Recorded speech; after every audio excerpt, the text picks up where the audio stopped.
Well, good morning, Tranium friends, and welcome to this week's episode of Patio Ponderings. And today I am actually on the patio. I am on the patio at Tranium Church, and I am joined by my friend Billy Goat. I know he looks like a donkey, but he's really sensitive about that, so he's Billy Goat. Okay, thank you. Well, welcome this week as we talk about a couple of verses that we heard on Sunday in connection with this idea that we see Jesus in the least of these, in the hungry and in the poor, in the sick, the stranger. And when we care for them, we care for Jesus. Now, the verses that kick off that story are these.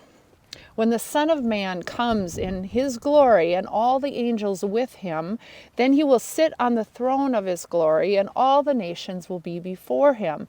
And he will separate people one from another as a shepherd separates the sheep from the goats, and he will put the sheep at his right hand and the goats at the left. Now, this story then is ultimately a story of judgment. And the measure of judgment, again, is how well we care for the sick and the hungry and the poor. How well we love our neighbor who falls into what we might call the least of these. Not the least in human value or in human worth, but the least in terms of resources, agency, power, that kind of thing. And so when we hear a judgment story, especially this one, where some people will be goats and some people will be sheep. Well, I don't know about you, but I'm determined to be the sheep. So I've got my sheep label right here. I want to be a sheep, like we all do, right? We want to fall on the right side of that judgment.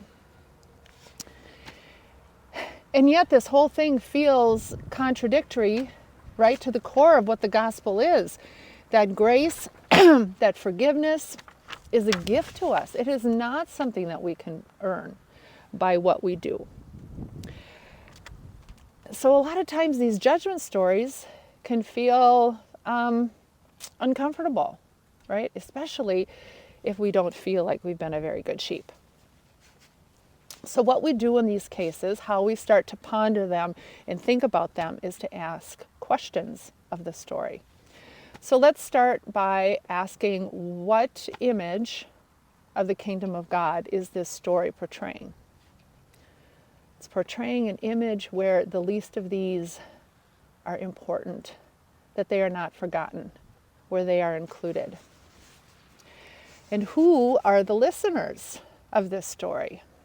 Well, certainly there are people who would fall into that category of being the least of these. So for them, this is very, very good news, that this is what the kingdom of God looks like.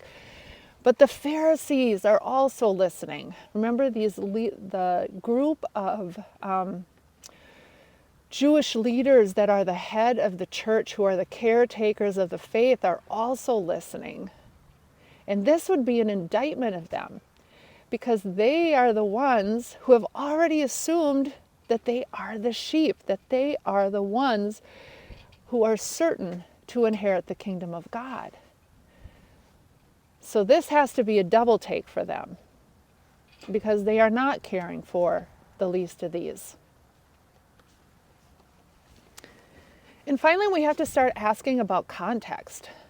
What other stories are around this story?